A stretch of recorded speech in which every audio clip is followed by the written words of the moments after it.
Você já teve aquela sensação de que algo da sua vida estava sendo decidido numa sala onde você não foi convidado? Aquele sentimento que algo importante está acontecendo, mas não querem que você saiba? Um tipo de silêncio misterioso que não é falta de informação, é escolha. É alguém decidindo o que você pode saber e o que não pode. E o que você vai descobrir só depois, quando já não dá mais tempo de questionar do seu jeito, da sua maneira. Nos vídeos do Trace e Atlas, a gente sentiu o céu se abrir. E eu ainda tô com isso no peito. Porque quando você olha pra cima de verdade, você lembra que existe um universo inteiro fora das nossas brigas pequenas. Mas hoje o mistério não tá vindo de fora. Hoje o mistério tá trancado, em segurança máxima, deixando aquele gosto agridoce de incompreensão, como se a gente estivesse sempre do lado errado da porta. Eu tô com 3 peças na mão. 3 peças que, quando você coloca lado a lado, formam um triângulo desconfortável. A primeira peça é um e-mail obtido via Lei de Acesso à Informação, o FOIA, mostrando um briefing fechado sobre UAPs, o nome oficial de hoje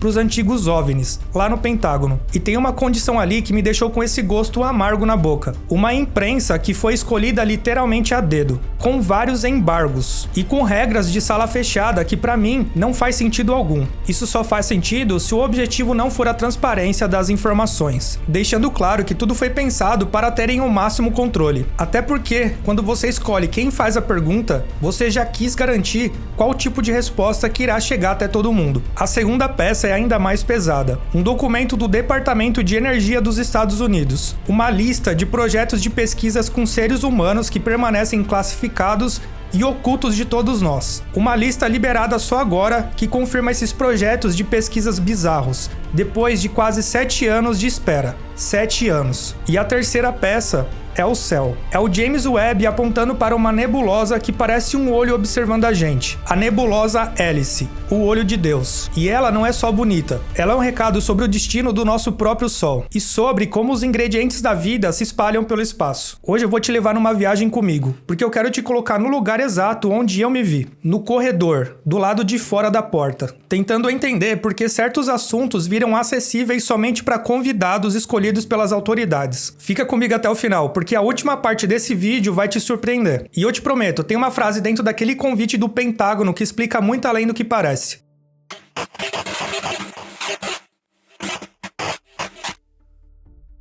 O lado 1, o briefing dos escolhidos.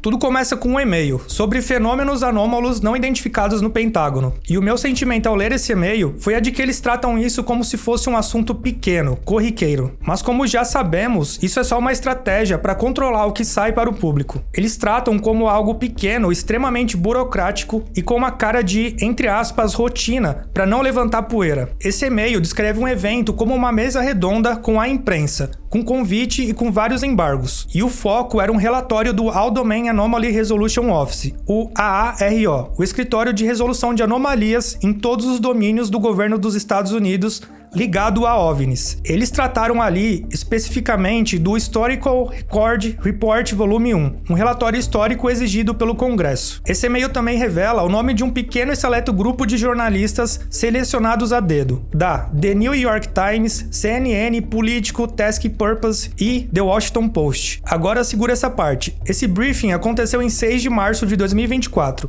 2 dias antes do relatório ser liberado publicamente em 8 de março. De primeiro momento pode parecer nada demais, mas na real o que passa é a falta de transparência. Todos da sala receberam conteúdo adiantado, com tempo para entender e montar as manchetes de forma controlada, enquanto todo mundo do lado de fora só ficou sabendo depois. E aí vem a frase que eu te falei que ia voltar. No convite, o negócio estava marcado com uma etiqueta de bastidor, praticamente uma ordem de silêncio logístico. Off the record, for planning purpose only, not for date books. Basicamente não anuncia, não comenta, não registra como agenda. Isso aqui não é para circular. E ao mesmo tempo, o próprio evento é descrito como on record e off camera. Um paradoxo. Pode registrar, mas não pode filmar. Pode ouvir, mas não pode mostrar como foi o clima dessa reunião. pode citar, mas não pode expor o processo. E o que mais me pega, para receber uma cópia antecipada do relatório e entrar na sala, você precisava responder por e-mail com uma frase de submissão ao embargo. Só um representante por veículo e convite não transferível. Agora, pensa aqui comigo. Porque eles querem esconder e controlar tanto todos esses fenômenos anômalos que acontecem. Sabemos que muitos objetos podem ser tecnologias novas de países rivais, etc. Mas no meio disso tudo, eu não deixo de acreditar que de fato possuem informações de objetos que realmente não conseguimos explicar, nem mesmo com as tecnologias atuais. Todo esse controle por parte deles prova uma coisa real que já vimos em outros setores, e que eu acho que já vale o vídeo inteiro. Quando o assunto é sensível, a informação passa por um funil gigantesco, e o funil começa bem antes de chegar a nós. E aqui vai a minha opinião. Eu entendo que governo, defesa, segurança nacional, isso existe. E eu entendo que certos detalhes não podem ser jogados ao vento. Eu não sou ingênuo e tenho certeza que você também não. Mas não somos bobos. Porque tem uma diferença entre proteger detalhes técnicos e proteger o controle do que será passado para o público. Quando você escolhe quem vai fazer as perguntas, você molda o tipo de resposta que vai virar realidade nas mídias e em todo canto. E aí entra uma coisa importante. O AARO tem uma área pública de transcrições. Existem transcrições e comunicados oficiais listados, inclusive uma Media Engagement, em 8 de março de 2024 sobre esse relatório. Ou seja, alguma parte vira pública sim. E isso é ótimo, principalmente para quem estuda de fato cada detalhe para tentar juntar todas essas peças de forma independente. Só que o que me incomoda é todo esse tipo de controle estratégico por parte das autoridades. Primeiro o convite, depois o público. Primeiro o embargo, depois a manchete. E eu não tô te pedindo para ficar paranoico. Eu tô te pedindo para observar com mais cuidado todo o tipo de controle que passamos diariamente em todo o mundo. Essa mecânica se repete em tudo. Quando eu terminei de digerir esse e-mail, eu fui pro segundo lado do triângulo. E aí o gosto amargo virou um frio na barriga. O lado 2, o documento de 7 anos. O segundo lado desse triângulo é o tipo de coisa que eu demorei para escrever porque é fácil cometer erros aqui. E eu quero te dar a realidade. O documento é simples, uma página, e talvez isso seja a parte mais assustadora. Não é um super dossiê, é um registro frio e simples. O que foi obtido via FOIA foi uma lista intitulada basicamente Projetos de Pesquisas com Seres Humanos que são classificados total ou parcialmente, referente ao ano fiscal de 2018. E aqui vem o peso do tempo. A solicitação FOIA foi feita em março de 2019 e só foi finalizada em 22 de janeiro de 2026. Quase 7 anos. 7 anos é tempo de sobra para uma vida inteira mudar, de esquecermos fatos da época, entre tantas outras variáveis. Agora, porque essas listas existem e são liberadas ao público, se são tão controladas e classificadas assim? Elas surgem em parte como respostas a reformas e a uma história real de abusos no passado, especialmente após revelações de experimentos humanos ligados à era da Guerra Fria, que geraram indignação pública e escrutínio. A ideia desses mecanismos é: mesmo quando algo é classificado, precisa existir registros e supervisão. Ou seja, não é terra sem lei, mas também não é algo transparente. E aí entra um detalhe que deixa tudo mais estranho. Os projetos aparecem com nomes código. Coisas como Tristan, Helios, Phoenix, com contagens de participantes, por exemplo, Tristan 99, Helios 40, Phoenix 10 e até um Government Only Test 60. Tem também projetos descritos como Big Data e outros nomes como Woodstock, Active Data, Blue Dragon, Icarus, alguns classificados parcialmente. E eu quero que você sinta o que eu senti, porque quando você lê isso, seu cérebro faz o que todo cérebro faz. Ele tenta preencher o vazio, e perguntas vêm à mente de forma inevitável,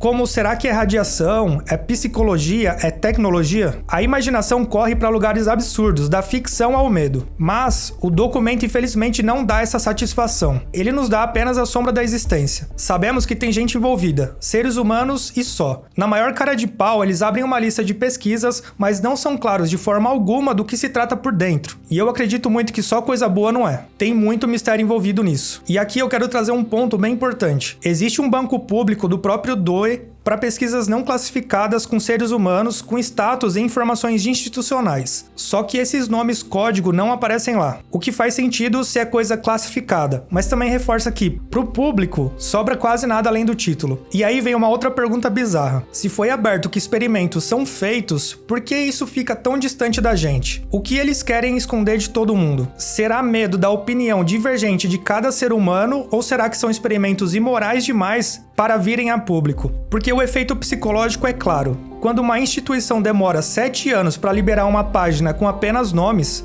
seleciona a dedo quem poderá divulgar na mídia, ela ensina o público a desistir. Ela ensina a sensação de impotência, ensina que não adianta perguntar. Existem muitos experimentos secretos rolando. E esse controle todo desgasta a vontade de nós questionarmos mais. Porque uma sociedade sem pergunta vira uma sociedade que só repete. E eu vou te dizer uma coisa que eu sinto de verdade. Quando eu vejo DOE precisar de registro por causa do passado, eu não sinto vontade de inventar teoria. Sinto vontade de ser transparente e dar minha opinião. Aceitar que o mundo tem camadas, mas não normalizar que as camadas virem muro. Não quero aceitar migalhas de informações e ter que aceitar o que eles querem de forma controlada. E quanto mais eu me aprofundo nesse universo de documentos classificados e informações restritas, mais eu começo a acreditar em avistamentos OVNIs que tanto vemos por aí. Agora, voltando pro triângulo. Primeiro, um briefing fechado sobre o AP com imprensa escolhida e embargo. Depois, uma lista de pesquisa humana classificada que levou quase 7 anos para aparecer. Duas coisas diferentes em áreas diferentes, mas a mesma sensação, portas fechadas. E aí, quando eu tava com isso na cabeça, eu olhei pro terceiro lado. Um lado infinito, com a porta aberta para todos. Nosso universo. Um assunto lindo e que vale a pena ser compartilhado. Mas antes de continuarmos, curta o vídeo, se inscreva no canal e comenta aí. Você acha que esse tipo de nome código esconde algo que mudaria nossa visão sobre a biologia humana ou é só burocracia para proteger segredos militares chatos? Pausa o vídeo agora e comenta aqui o que o seu instinto diz. Eu leio todos os comentários e quero muito saber se você sente esse mesmo frio na barriga que eu senti ao ler esses nomes. Valeu, agora bora continuar. O lado 3. O olho que tudo vê. Enquanto aqui embaixo a gente luta por papel, por e-mail, por transparência, o James Webb apontou para a constelação de Aquário e registrou um pedaço do universo que parece uma mensagem. A nebulosa hélice NGC 7293. O olho de Deus. Ela está a cerca de 650 a 655 anos-luz da Terra, e ela é considerada uma das nebulosas planetárias mais próximas e brilhantes. E vou te contar uma coisa bem interessante agora. Apesar do nome ser nebulosa planetária, ele é só um nome enganoso. Não tem planeta algum ali. É o estágio final de uma estrela parecida com o Sol, quando ela ejeta suas camadas externas e deixa no centro uma anã branca. Um núcleo quente e denso que ainda sopra ventos violentos. E o James Webb, com sua câmera no infravermelho próximo, a NIRCam, conseguiu enxergar em detalhe uma região cheia de estruturas chamadas Cometary Knots. Pilares e nós que parecem pequenos cometas com caudas. Mas não são cometas. São bolsões de gás e poeira sendo esculpidos por radiação e ventos estelar. A NASA descreve isso de um jeito que eu acho muito massa. Ventos rápidos e quentes batendo em material mais lento e frio. Arrancado da estrela em fases anteriores. Isso vai esculpindo a nebulosa. Isso é legal demais. Junto a essa visão fantástica do Webb, vem uma conexão com a origem da vida no sentido cósmico. Não é que o James Webb encontrou vida propriamente dita. É que ele está mostrando com detalhes o ciclo que torna a vida possível. Estrelas morrem e quando morrem espalham elementos e moléculas que enriquecem o meio interestelar. Carbono, oxigênio, nitrogênio, ingredientes fundamentais para a química complexa. Em outras palavras, é a prova que o universo é um reciclador. Ele pega o fim e transforma em começo. E esse ponto para mim dá um nó na garganta, porque ele reduz o nosso drama humano a um tamanho real. Aqui embaixo a gente briga por acesso, classificamos dados que consideramos restritos à grande maioria, embargamos, selecionamos e ocultamos a verdade. Aqui embaixo, uma porta fechada parece o fim do mundo. Lá em cima, uma estrela literalmente se desfaz. E o resultado é beleza. O resultado é matéria espalhada. O resultado é possibilidade. E eu sei que chamar de olho de Deus é poético, mas eu gosto disso. Porque às vezes a gente precisa de poesia para aguentar a realidade. E a realidade é uma só. Um dia, daqui a bilhões de anos, o Sol também vai passar por um processo desse tipo. Só que ele não vai explodir como uma supernova, mas ele vai mudar, expandir, perder camadas e deixar um núcleo. E quando eu penso nisso, eu fico com uma sensação no peito. Não só uma sensação, mas a certeza que a nossa vida é curta e passageira aqui na Terra. Mas ao mesmo tempo, uma sensação de gratidão por existir dentro desse universo infinito que está sempre se reinventando. E agora eu vou fechar o triângulo com você, mas de um jeito que não é sobre eles, é sobre nós.